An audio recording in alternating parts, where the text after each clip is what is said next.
Hello students, welcome back to Shubham lecturer. और आज हम आपके लिए लेकर आए हैं क्लास 12 केमिस्ट्री का चैप्टर नंबर 3 जिसका नाम है रासायनिक बलगतकी।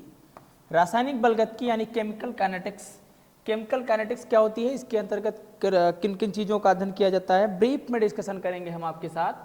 सो सबसे पहले मैं आपको ये बताऊँ रासायनिक बलगतकी क्या है, रासायनिक बलगतकी और इनमें किन किन चीज़ों का अध्ययन किया जाता है। जैसे अपक्रिया की दर, वेग, अपक्रिया की कोटि, अपक्रिया की आणविकता, अपक्रिया की सांद्रता, सांद्रता दर पर सांद्रता का प्रभाव, जब अपक्रिया का वेग बढ़ेगा या घटेगा, क्यों बढ़ेगा क्यों घटेगा, इन सब सारी घटनाओं का अध्ययन विज्ञान की जिस शाखा के अंतर्गत किया जाता है उसे रासायनिक बलगतकी कहा जाता है।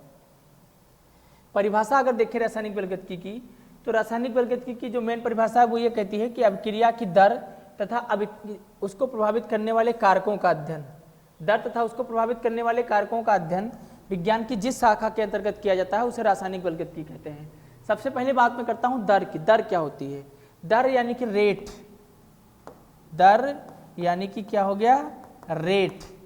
किस रेट से रिएक्शन होगा, क्या वो स्लो रेट से होगा या फिर हाई रेट से होगा, कम समय लेगा या अधिक समय लेगा। जैसे अगर आप दूध से दही बनाना चाहते हैं तो इसके लिए आपको 5 या 6 घंटे का समय चाहिए, और यदि आप चाय बनाना चाहते हैं तो दूध, चीनी, चाय पत्ती का इस्तेमाल करके चाय जब आप गैस पर रखेंगे फिर उसको जितनी अधिक मात्रा में हीट करेंगे या फिर जितना आप टेम्परेचर बढ़ाते जाएंगे उस अपक्रिया का जो वेग है वो बढ़ता चला जाएगा।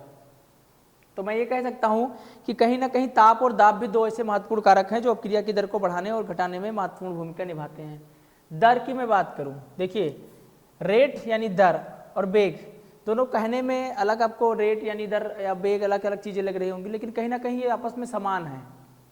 किसी भी अपक्रिया को होने में कुछ ना कुछ समय तो लगेगा ही, या फिर किसी भी अपक्रिया की जो दर है वो 2 या 4 मिनट या 5 मिनट होगी। तो कोटि, आणविकता, उनको प्रभावित करने वाले कारक आदि सभी कारकों का अध्ययन विज्ञान की जिस शाखा के अंतर्गत किया जाता है उसे कहते हैं रासायनिक बलगतकी। आगे बढ़ता हूँ और देखता हूँ सबसे पहले क्या है, वेग के आधार पर अपक्रिया का प्रकार। तो सबसे पहले मैं ये बताना चाहता हूँ वेग क्या है। वेग का मतलब क्या हुआ? अपक्रिया को पूरा होने में लगने वाला समय, किसी भी अपक्रिया को पूरा करने में लगने वाला समय अपक्रिया का क्या कहलाता है? वेग। जैसे किसी भी अपक्रिया का वेग क्या होगा, कुछ अपक्रियाएं क्या हैं बहुत कम समय में पूर्ण हो जाती हैं, ऐसी अपक्रियाओं को तीव्र अपक्रियाएं। तीव्र अपक्रिया का मतलब क्या हुआ? ऐसी अपक्रियाएं जिनको पूरा होने में बहुत ही कम समय लगता है उनको तीव्र अपक्रियाएं। दूसरी है मंद अपक्रियाएं। मंद अपक्रियाएं जो स्लो रेट से होती हैं। जैसे मैं बताऊं तीव्र अपक्रियाओं में मैं आपको कुछ एग्जांपल दे दूं, जैसे पानी का इलेक्ट्रोलिसिस। पानी का इलेक्ट्रोलिसिस एक एग्जांपल है H2O। अगर मैं इसका इलेक्ट्रोलिसिस करूं यानी इसमें विद्युत धारा प्रवाहित करूं तो ये टूट जाएगा 2H2+O2 में। अब ये जो इलेक्ट्रोलिसिस की प्रक्रिया है वो काफ़ी कम समय में होती है, इसीलिए इसको हम तीव्र अपक्रिया के अंतर्गत रखते हैं। दूसरा है मंद अपक्रिया। मंद अपक्रिया की अगर आप बात करें तो वह अपक्रियाएं जिनको पूरा होने में अधिक समय लगता है उनको तीव्र मंद अपक्रियाएं कहा जाता है। इसके एग्जाम्पल की अगर मैं बात करूं तो लोहे पर जंग लगना। लोहे पर जंग लगना, एक बात बताइए, लोहे पर जंग लगने की जो प्रक्रिया है वो क्या एक दिन में हो जाएगी? क्या एक दिन में आपने लोहा आज फेंक दिया और कल दूसरे ही दिन उस पर जंग लग जाएगा? नहीं, संभव नहीं है। तो ये जो प्रक्रिया है वो होने में कुछ समय लगती है या समय लेती है, इसलिए इसको बोलते हैं मंद अपक्रिया। तीसरा है अति मंद अपक्रियाएं। अति मंद अपक्रिया का मतलब हुआ ऐसी अपक्रियाएं जो बहुत ही स्लो रेट से होती है, जिनको पूरा होने में बहुत अधिक समय लगता है। जैसे आप देखिए जो कोयला होता है, कोयला, अब कोयले की जब ऊष्माशोषी अपक्रिया होती है, कौन सी अपक्रिया? ऊष्माशोषी। और ऊष्माशोषी अपक्रिया से ये कन्वर्ट हो जाता है कार्बन यानी कि हीरा के रूप में। तो ये जो प्रक्रिया है इसको होने में बहुत अधिक समय लगता है, इसलिए मैं ये कह सकता हूं कि ये जो अपक्रिया है अति मंद अपक्रिया की श्रेणी में आती है। किस श्रेणी में आती है? अति मंद अपक्रिया। तो ये हो गई वेग के आधार पर अपक्रिया के प्रकार, जिसमें पहला है अति तीव्र अपक्रिया, दूसरा है मंद अपक्रिया और तीसरा है अति मंद अपक्रिया। आगे बढ़ूं और देखूं तीव्र अपक्रियाएं वह रासायनिक अपक्रियाएं जो अति शीघ्रता से संपन्न होती हैं या फिर जिनको होने में बहुत ही कम समय लगता है। वह रासायनिक अपक्रियाएं जो बहुत ही तीव्र गति से होती हैं या फिर जिनको होने में बहुत ही कम समय लगता है, वह अपक्रियाएं तीव्र अपक्रियाएं कहलाती हैं। एग्जाम्पल में मैंने अभी आपको लिखकर दिखाया था H2O का इलेक्ट्रोलिसिस। अगर आप पानी का इलेक्ट्रोलिसिस करते हैं तो आपको मिलेगा 2H2 और प्लस में आपको गैस मिल जाएगी O2। ये तीव्र अपक्रिया का उदाहरण है। आपने पानी में विद्युत धारा प्रवाहित की और उसमें जो हाइड्रोजन और ऑक्सीजन था वो एनोड और कैथोड पर तुरंत ही विक्षेपित हो गया, यानी उसको विक्षेपित होने में या इलेक्ट्रोलिसिस होने में बहुत ही सूक्ष्म समय लगा, इसीलिए इसको बोलते हैं तीव्र अपक्रियाएं। दूसरी जो अपक्रिया हमारी है वो है मंद अपक्रिया। मंद अपक्रिया वह रासायनिक अपक्रियाएं जो कुछ मिनटों कुछ घंटों में पूर्ण हो जाती हैं, मंद अपक्रिया कहलाती है। जैसे इसका मैं एग्जांपल ले सकता हूं, दूध से दही का बनना। दूध से किसका बनना? दही का बनना। अब इसमें जो लैक्टोज शर्करा है वो लैक्टिक एसिड में कन्वर्ट होगी। कहने का मतलब ये है कि जो लैक्टोज शुगर है वो आपका लैक्टोज शुगर कन्वर्ट होगा लैक्टिक एसिड में। अब अगर लैक्टोज शुगर लैक्टिक एसिड में कन्वर्ट हो रहा है तो दूध से दही बनने में बेसिकली 2 से 4 घंटे का समय लग जाता है। तो इसको हम मंद अपक्रिया के अंतर्गत रख सकते हैं। जिनको लिखा हुआ है कि जिनको पूरा होने में मिनटों या घंटों का समय लग जाए उन्हें हम मंद अपक्रियाएं कहते हैं। तीसरी अपक्रिया का जो प्रकार है वो है अति मंद अपक्रिया। अति मंद अपक्रिया का मतलब क्या हुआ? ऐसी रासायनिक अपक्रिया जिनमें कुछ महीने या वर्षों में भी अपक्रिया के प्रारंभ होने की जानकारी नहीं मिलती है, अतः कोई परिवर्तन दिखाई नहीं देता है। ऐसी अपक्रियाओं को अति मंद अपक्रिया कहा जाता है और इनका वेग भी ज्ञात नहीं किया जा सकता। जब अपक्रिया को होने में महीनों सालों का समय लग रहा हो, वर्षों का समय लग रहा हो, तो आप बताइए क्या उस अपक्रिया के वेग को ज्ञात कर सकते हैं? नहीं। इस प्रकार की जो अपक्रियाएं होती हैं उन्हें अति मंद अपक्रिया कहा जाता है। जैसे मैं बात करूं कार्बन जो है वो उष्माशोषी प्रक्रिया के द्वारा, कौन सी प्रक्रिया के द्वारा?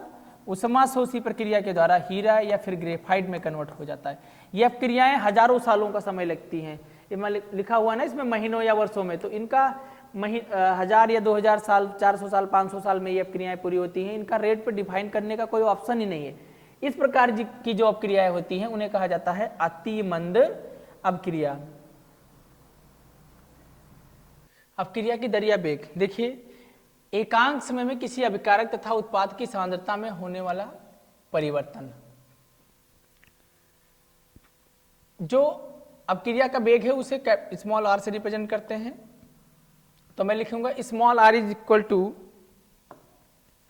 सी अपॉन टी, जहां पर सी क्या है? कंसंट्रेशन। सी क्या है? कंसंट्रेशन। मैं इधर लिख दे रहा हूं ताकि आप आसानी से समझ सकें। सी क्या है? कंसंट्रेशन, जिसे हम क्या बोलते हैं? सांद्रता। सी क्या है? कंसंट्रेशन, जिसे हम क्या बोलते हैं? सांद्रता। और ये टी हमारा क्या है? समय। यानी किसी भी अभिकारक या उत्पाद की जो परिवर्तन होगा अपकारक या उत्पाद में, वो समय के साथ ही होगा, मतलब टाइम के साथ ही होगा, टाइम के साथ ही ट्रेवल करेगा, चाहे वो प्रोडक्ट का कंसंट्रेशन का बढ़ना हो और चाहे वो रिएक्टेंट के कंसंट्रेशन का बढ़ना हो। और जो ये आर लिखा है इसको हम रेट को रिप्रेजेंट करते हैं स्मॉल आर से। तो इसको मैंने क्या लिखा? Del C upon T. C क्या है? कंसंट्रेशन यानी कि सांद्रता। अब उस सांद्रता में दोनों की सांद्रता हो सकती है, चाहे वह अभिकारक हो सकता है और चाहे वह आपका क्या हो सकता है? उत्पाद। क्योंकि जैसे जैसे समय बढ़ेगा अभिकारक, किसी भी अपक्रिया में अभिकारक की सांद्रता कम होती जाएगी और उत्पाद की जो सांद्रता है उसमें वृद्धि होती जाएगी। इसमें होने वाले परिवर्तन को रासायनिक अपक्रिया का दर या फिर वेग कहा जाता है। इसका जो मात्रक है वो होता है मोल। देखो, कंसंट्रेशन का जो मात्रक है यानी सांद्रता का जो मात्रक है वो होता है mole litre inverse. Mole litre inverse. Mole litre inverse कहने का मतलब क्या है कि एक लीटर विलेन में उपस्थित विलेय के मोलों की संख्या को सांद्रता कहा जाता है, कंसंट्रेशन कहा जाता है। 1 लीटर विलेन में उपस्थित विलेय के मोलों की संख्या को उसका कंसंट्रेशन कह सकते हैं या सांद्रता कह सकते हैं। तो इसका जो मात्रक होता है mole litre inverse. Second inverse, time के लिए हमने क्या लिखा यहाँ पर? Second inverse. तो इसका जो मात्रक होता है mole litre inverse second inverse. Mole litre inverse second inverse, ये इसका मात्रक है, mole litre inverse second inverse. ये आपके लिए महत्वपूर्ण है थोड़ा सा, क्योंकि एग्जाम में हो सकता है पूछ लिया जाए कि अपक्रिया की दर का मात्रक क्या है या अपक्रिया के वेग का मात्रक क्या है, तो इसलिए आपको ये ध्यान रखना चाहिए, आपके लिए महत्वपूर्ण है परीक्षा की दृष्टि से।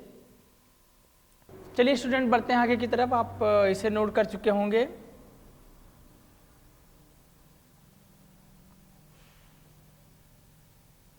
नेक्स्ट टॉपिक है औसत दर या फिर वेग। औसत दर का या वेग का मतलब क्या होता है कि जो पूरी अपक्रिया में, यानी कोई अपक्रिया पहले 5 मिनट में बहुत तीव्र गति से हुई, दूसरे 5 मिनट में स्लो रेट से हुई, तीसरे 5 मिनट में फिर तीव्र गति से हुई, तो ये जो 5-5 मिनट का समय अंतराल उसने लिया, 5-5 मिनट का जो समय अंतराल उसने लिया, उस समय अंतराल में अभिकारक तथा उत्पाद की सांद्रता में जो परिवर्तन हुआ, उस समय अंतराल में अभिकारक तथा उत्पाद की सांद्रता में जो परिवर्तन हुआ, उसे अपक्रिया का औसत वेग कहा जाता है।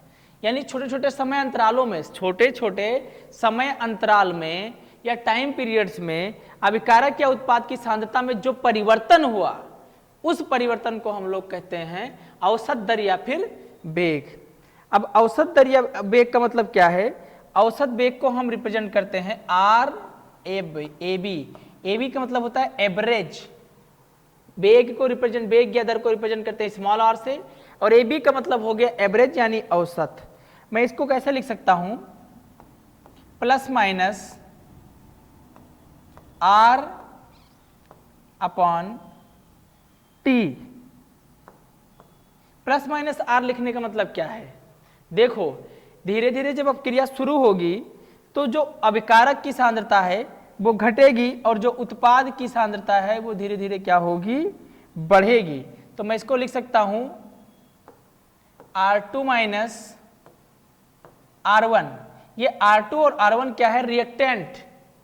रिएक्टेंट की मात्रा धीरे धीरे समय के साथ, यानी अभिकारक की किसी भी अपक्रिया में जो अभिकारक की मात्रा है वो धीरे धीरे घटेगी और जो उत्पाद की मात्रा है वो धीरे धीरे बढ़ेगी। देखो, ये हो गया T2 माइनस T1। अब ये T2 और T1 क्या है, R1 और R2 क्या है, ये बात हमको थोड़ा ध्यान में रखनी चाहिए। T1 और T2 और R1 और R2।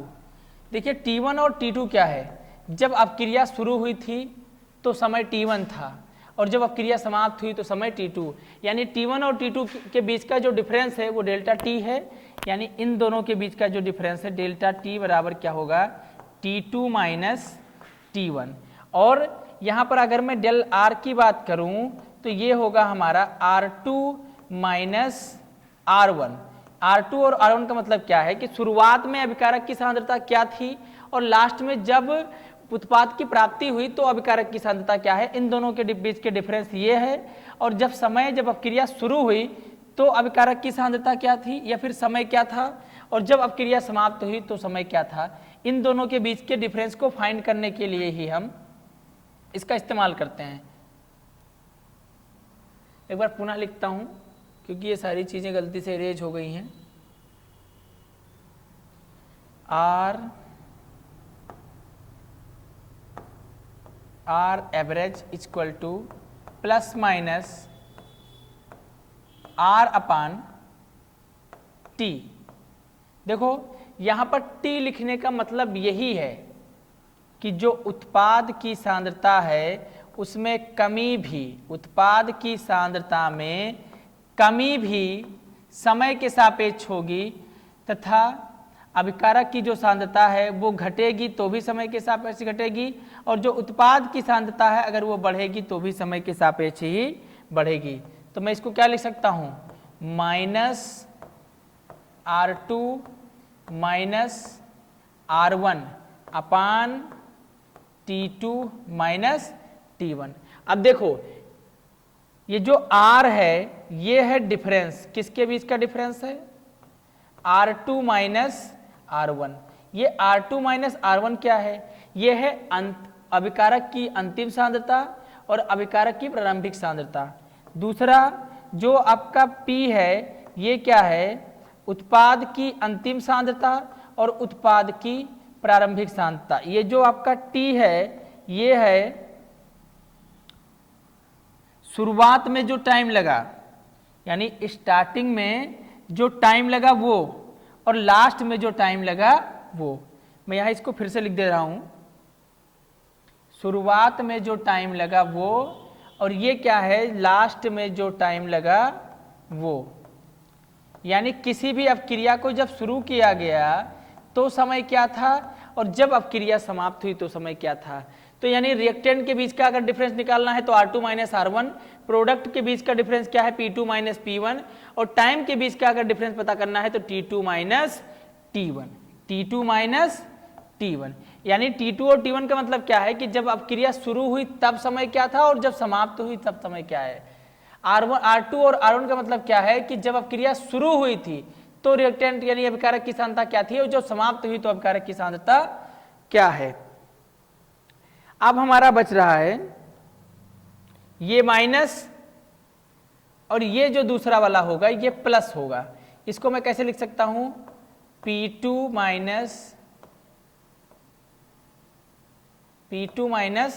P1, इस तरीके से नहीं, P2 माइनस P1, ये प्रोडक्ट है, और प्रोडक्ट बनने में जो टाइम लगा वो क्या है, T2 माइनस T1। अब मैं अगर इसे चाहूं R, देखो अब यहां पर एक चीज और लिख सकता हूं आपके लिए,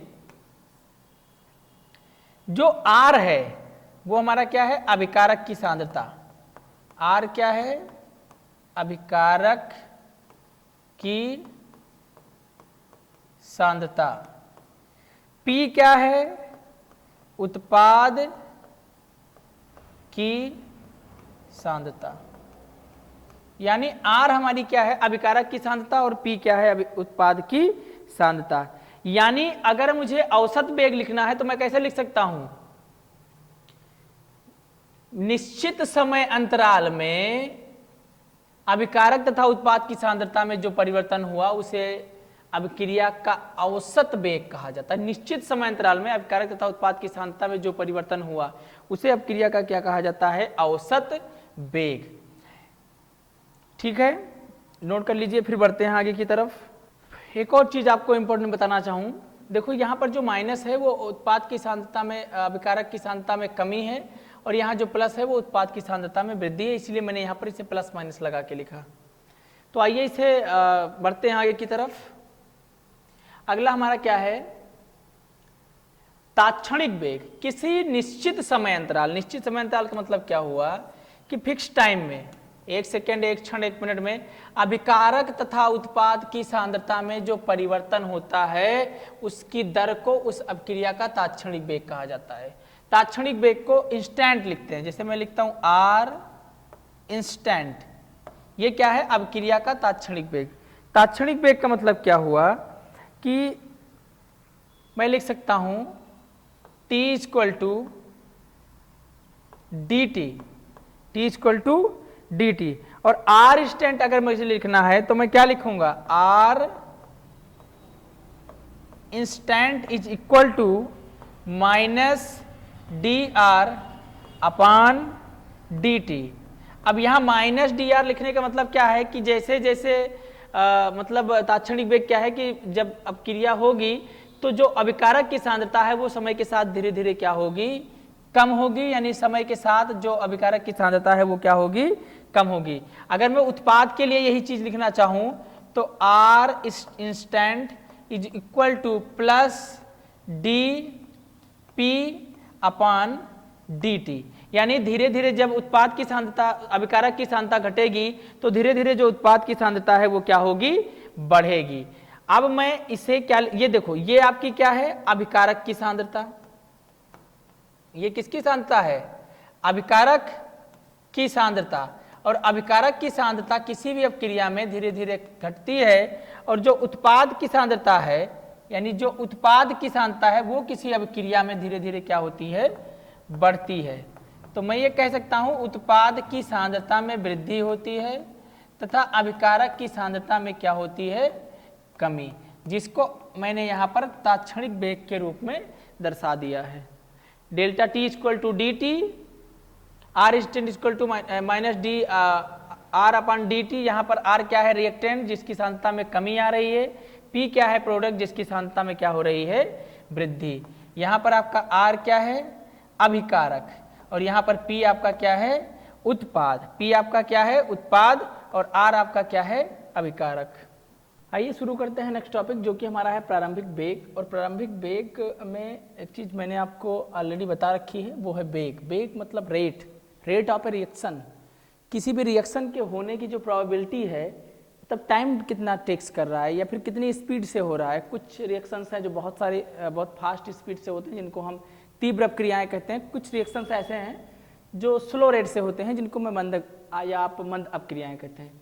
तो प्रारंभिक वेग का मतलब क्या हुआ? देखो प्रारंभिक वेग का मतलब क्या हुआ कि यदि आपने कोई अभिक्रिया शुरू की है, अपक्रिया शुरू की है जिसमें आपने दो चीजें ली हैं ए और बी आपके अभिकारक हैं और पी क्या है आपका प्रोडक्ट। तो ए और बी अभिकारक हैं, यदि इनकी सांद्रता, इनके कंसंट्रेशन में कोई भी चेंज नहीं हुआ है, इनके कंसंट्रेशन में कोई भी चेंज नहीं हुआ है, तो उसे हम इस अपक्रिया का प्रारंभिक वेग कह सकते हैं। मतलब अगर वेग बढ़ेगा तो टाइम के रिस्पेक्ट में बढ़ेगा। तो यदि क्या है टाइम आपका जीरो है, लिखा हुआ है टाइम क्या हो जीरो, यानी समय जीरो पर किसी अभिक्रिया का जो वेग होता है उसका प्रारंभिक वेग कहलाता है। मतलब अभी अपक्रिया शुरू ही नहीं हुई है, आपने सिर्फ अभिकारकों को एक किसी वेसल्स में या बर्तन में केवल लिया है, अपक्रिया शुरू ही नहीं हुई है, तो उसे अपक्रिया का प्रारंभिक वेग कह सकते हैं। और जब शुरू ही नहीं होगी तो अपक्रिया का जो टाइम होगा वो जीरो ही रहेगा। इसको मैं एक ग्राफ बनाकर आपको उस ग्राफ के अकॉर्डिंग समझा रहा हूं, आप जरा ध्यान से मेरी बात सुनिएगा। जैसे मैंने एक लाइन ड्रा की, ये एक्स एक्सिस है और ये वाई एक्सिस है। देखिए इधर क्या है उत्पाद की सांद्रता, इधर क्या है सांद्रता बढ़ रही है,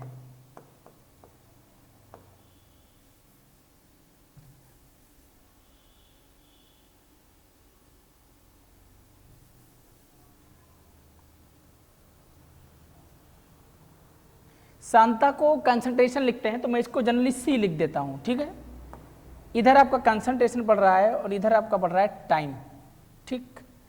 अब यदि टाइम जीरो हो, टाइम क्या हो जीरो, जैसा कि यहां पर लिखा गया है कि टाइम अगर जीरो हो तो किसी अपक्रिया का जो प्रारंभिक वेग होता है वही अपक्रिया का वेग कहलाता है या फिर प्रारंभिक वेग कहलाता है। टाइम जीरो का मतलब क्या हुआ, मैंने ऑलरेडी रिपीट कर रहा हूं दोबारा अपनी बात को, कि जब रिएक्टेंट में चेंज ही नहीं हुआ है, जब रिएक्टेंट में चेंज ही नहीं हुआ है, प्रोडक्ट को के बनने की बात तो अलग है, मतलब रिएक्टेंट में कोई भी चेंज नहीं हुआ है, तो उसे हम अपक्रिया का प्रारंभिक वेग कहलाते हैं।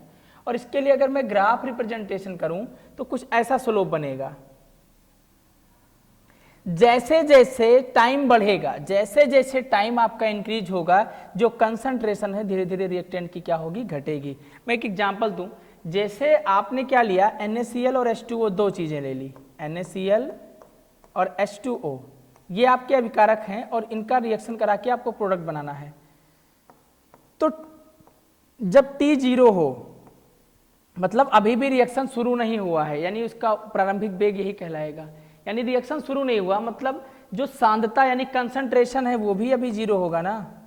जब रिएक्शन शुरू ही नहीं हुआ है तो जो कंसंट्रेशन है उसमें कोई भी चेंज नहीं आएगा। लेकिन जब धीरे धीरे रिएक्शन प्रोसीड करेगा तो जो कंसंट्रेशन है वो घटेगी, और अगर कंसंट्रेशन घटेगी तो उसके साथ साथ आपका टाइम भी क्या होगा बढ़ेगा। तो अगर आपसे कोई पूछता है या एग्जाम में या कहीं भी कि प्रारंभिक वेग क्या है, तो आप कह सकते हैं जब T जीरो हो, यानी टाइम जीरो हो। टाइम जीरो हो मतलब रिएक्शन अभी शुरू ही नहीं हुआ है, क्योंकि जैसे ही रिएक्शन प्रोसीड करेगा टाइम कुछ ना कुछ 1 2 3 4 5 6 सेकंड में ही बढ़ेगा, लेकिन बढ़ना शुरू कर देगा। इस ग्राफ को आप बना लीजिए एक मिनट में, फिर मैं आगे बढ़ूं। मेरे बच्चों इसको हटाते हैं और बढ़ते हैं आगे की तरफ। नेक्स्ट टॉपिक हमारा क्या है, अपक्रिया की दर को प्रभावित करने वाले कारक। देखो दर या वेग दोनों एक ही चीज है, तो उसको प्रभावित करने वाले कारक क्या हैं? अभिकारकों की सांद्रता। मेरे कहने का मतलब यह है कि अभिकारकों की सांद्रता जितनी ज्यादा होगी, यानी अभिकारकों के सांद्रता में जितनी वृद्धि होगी, अभिक्रिया का वेग भी उतना ही क्या होगा बढ़ जाएगा। यानी अभिकारक की सांद्रता अगर बढ़ेगी तो रेट ऑफ रिएक्शन भी क्या होगा बढ़ेगा। मैं ये कह सकता हूं कि जो कंसंट्रेशन है वो किसके समानुपाती है? रेट ऑफ रिएक्शन के। कंसंट्रेशन किसके समानुपाती है? रेट ऑफ रिएक्शन के, क्योंकि अगर कंसंट्रेशन बढ़ेगा तो रेट ऑफ रिएक्शन भी क्या होगा बढ़ जाएगा। दूसरा बात है टेम्परेचर, ताप में वृद्धि करने पर भी अपक्रिया का वेग बढ़ जाता है। मान लीजिए आप चाय बना रहे हैं, क्या बना रहे हैं? चाय, और स्लो स्पीड में मतलब 50 डिग्री सेल्सियस पे बना रहे हैं। तो अभी आपको 5 मिनट का टाइम लग रहा है। कितने मिनट का? 5 मिनट का। आपने क्या किया, टेम्परेचर बढ़ाकर 100 डिग्री सेल्सियस कर दिया, और जब 100 डिग्री सेल्सियस कर दिया तो रेट ऑफ रिएक्शन बढ़ गया और जो टाइम था वो क्या हो गया, घट गया। तो यानी मैं ये कह सकता हूं कि जब कभी आप किसी भी रिएक्शन में टेम्परेचर इंक्रीजमेंट करते हैं तो टेम्परेचर बढ़ने से क्या होता है कि अपक्रिया का जो रेट यानी जो वेग है वो भी क्या होता है, बढ़ जाता है। अगला हमारा एक और इस पे डिपेंडेंट चीज है जिसका नाम मैं आपको बता रहा हूं, दाब यानी प्रेशर। जितना ही प्रेशर आप किसी अपक्रिया में बढ़ाएंगे या फिर लगाएंगे तो उसके वेग में वृद्धि होगी। 3 चीजें मैंने आपको बताई, एक सांद्रता, दूसरा ताप और तीसरा दाब। ये तीनों कारक बहुत ही महत्वपूर्ण कारक हैं और अपक्रिया के दर को कहीं ना कहीं प्रत्यक्ष और अप्रत्यक्ष रूप में प्रभावित करते हैं। क्योंकि अगर आप कंसंट्रेशन बढ़ाओगे तब भी रेट ऑफ रिएक्शन बढ़ेगा, यदि आप प्रेशर बढ़ाओगे तब भी रेट ऑफ रिएक्शन बढ़ेगा, यदि आप टेम्परेचर बढ़ाओगे तब भी रेट ऑफ रिएक्शन बढ़ेगा, और यदि इन तीनों को घटाओगे तो रेट ऑफ रिएक्शन घटेगा भी, क्योंकि ये टेम्परेचर को मतलब रेट ऑफ रिएक्शन को इफेक्ट करने वाले, प्रभावित करने वाले कारकों में से महत्वपूर्ण है। अगला हमारा है वेग नियम या दर व्यंजक, या फिर इसको हम बोल सकते हैं वेग व्यंजक। ठीक है, इसके लिए मैं एक छोटा सा एग्जांपल लेके आपको समझाना चाहता हूं। जैसे माना कोई अपक्रिया जिसमें ए और बी अभिकारक मिलकर आपका क्या बना रहे हैं, प्रोडक्ट। माना कोई अपक्रिया जिसमें ए और बी अभिकारक मिलकर आपका क्या बना रहे हैं, प्रोडक्ट। तो ए और बी अभिकारक हुए और पी आपका क्या हो गया, प्रोडक्ट। अब इसकी जो क्वांटिटी है स्मॉल ए, मैं इसको इस तरीके से लिख रहा हूं,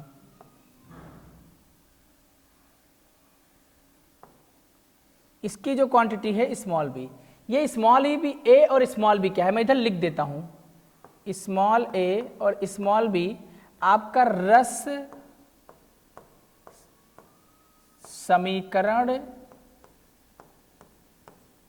मितीय, रस समीकरण मितीय गुणांक हैं अभिकारकों के लिए। किसके लिए गुणांक हैं, अभिकारकों के लिए रस समीकरण मितीय गुणांक हैं। अब मैं यदि इस अपक्रिया का वेग लिखना चाहूं तो किस तरीके से लिख सकता हूं, ध्यान से देखिएगा, मेरी बात सुनिए।